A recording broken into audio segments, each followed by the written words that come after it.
चलिए, अब जैसे कि अभी मैंने आपको इससे पहले क्या बताया था कि आपको कौन सा मेथड बताया था, मैंने आपको सब्स्टिट्यूशन मेथड बताया था। अब हम बात कर रहे हैं एलिमिनेशन मेथड की। कौन से मेथड की बात कर रहे हैं अब हम? एलिमिनेशन मेथड की। अच्छा, नाम से पता लग रहा होगा एलिमिनेशन, लाइक आपने सुना होगा कि एलिमिनेट करना, है ना, ये सब सुना होगा आपने पहले। लाइक मतलब एक प्रॉपर एक चीज़ को ना ख़त्म कर देना है, हटा देना है, काट देना, जो भी आप लोग कह लो, ठीक है।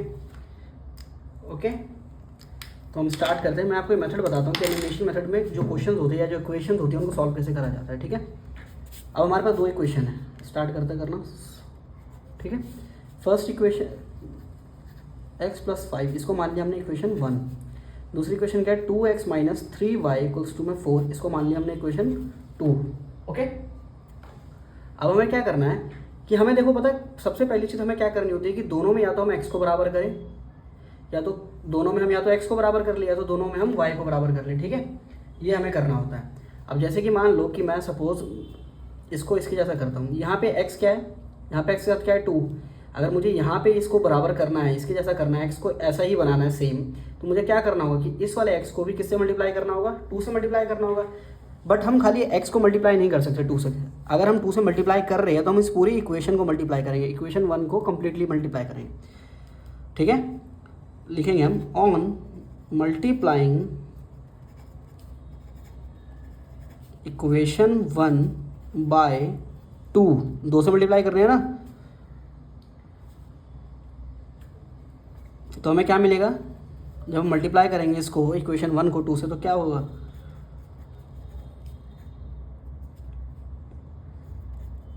दोनों तरफ मल्टीप्लाई करना होगा, ये भी होगा 2 से मल्टीप्लाई और ये भी होगा, तो मैंने ऐसे लिख दिया। मतलब लिखने का तरीका देखो कईयों का अलग होता है, मैं ऐसे लिख रहा हूँ। तो ये हो गया 2x + 2y = में कितना आ गया 10। अब हमारी जो इक्वेशन फर्स्ट है 2 से मल्टीप्लाई करने के बाद ये बन गई, इसको हमने नाम दे दिया इक्वेशन 3। क्या नाम दे दिया इसको हमने? इक्वेशन 3। अब हमें क्या करना है? अब हमें क्या करना होगा? सब्ट्रैक्ट करना होगा। क्या करना होगा? सब्ट्रैक्ट करना होगा।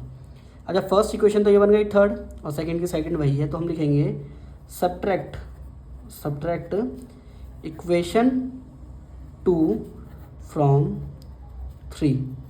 हम इक्वेशन 2 को किस में से माइनस कर रहे हैं? 3 में से माइनस कर रहे हैं। क्लियर है?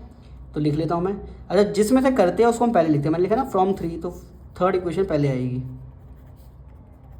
सेकेंड इक्वेशन क्या है? उसके नीचे 2x - 3y = में 4। ओके, आप बस इतना यहाँ तक लिख लो, ऐसे इतना कर लो, इससे ज़्यादा कुछ, ठीक है। अब देखो करना क्या है, अब हम देखो वैसे अगर आप माइनस करते तो नॉर्मली वैसे भी होता, बट हमें ऐसे सीखना है, हमें ऐसे करना है, ठीक है। तब हमें करना क्या है, ये जो 2x है, इस 2x से आगे साइन क्या है? कुछ नहीं है तो पॉजिटिव होता है, उसको हमने नेगेटिव मान लिया, माइनस हो गया। इसके आगे माइनस है, इसको हमने प्लस मान लिया, इसके आगे कुछ नहीं है तो माइनस हो गया, ठीक है। अब इनके जो पुराने साइंस है उनको भूल जाना है। अब हमें ये नए साइन याद रखने हैं नीचे वाली टर्म्स के, ठीक है।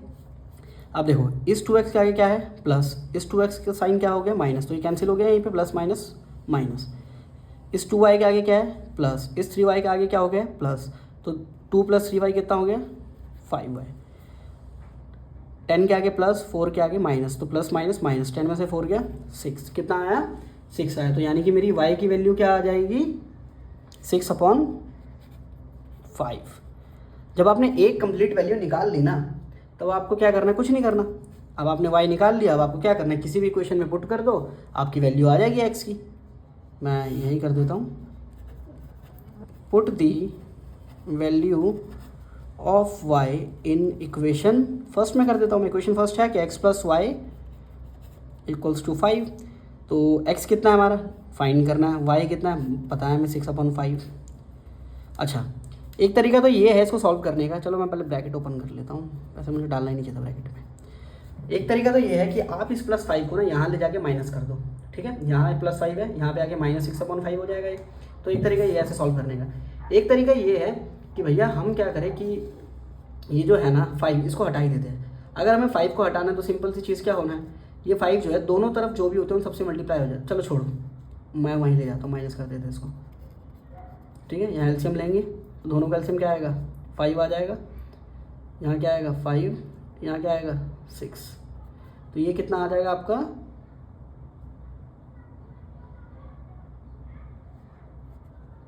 -19/5। तो x कितना आ गया आपका? ठीक है, इन दोनों का मैंने क्या करा? एलसीएम करा तो 5 आया, 5 को 1 से डिवाइड करा, 5 5 1 25।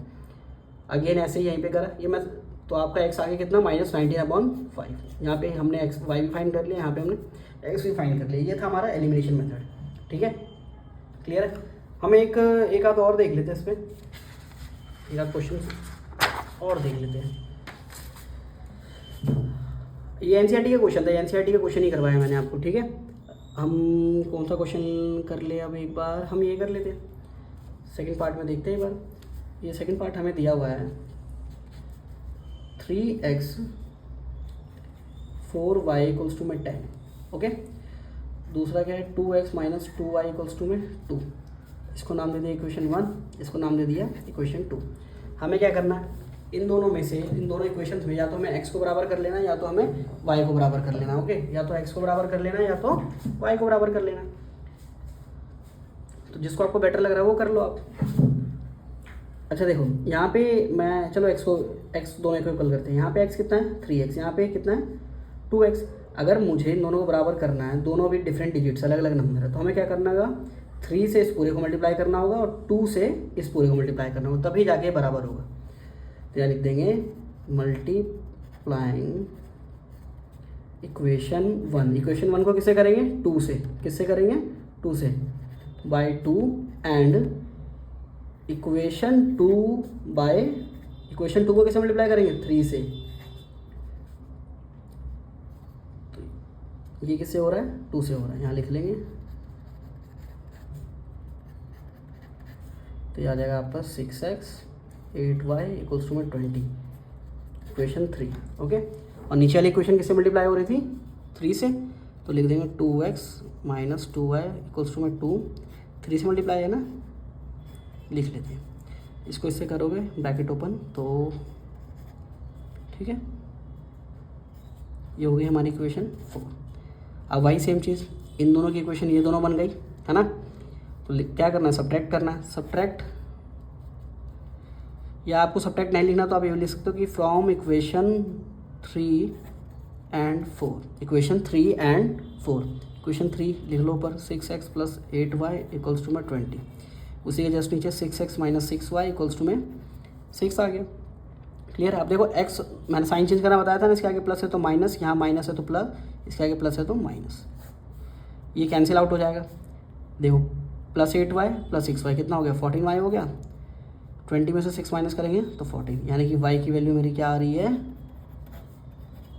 1। y की वैल्यू क्या आ गई मेरी 1। और y की, आपको y निकल गया तो आप x भी निकाल सकते हो। कैसे बताया था, सिंपली से पुट कर दो, किसी भी क्वेश्चन में पुट कर दो, चाहे इन दोनों में कर लो या चाहे 2 इक्वेशन आपने नहीं बनाई है इनमें पुट कर लो, ठीक है।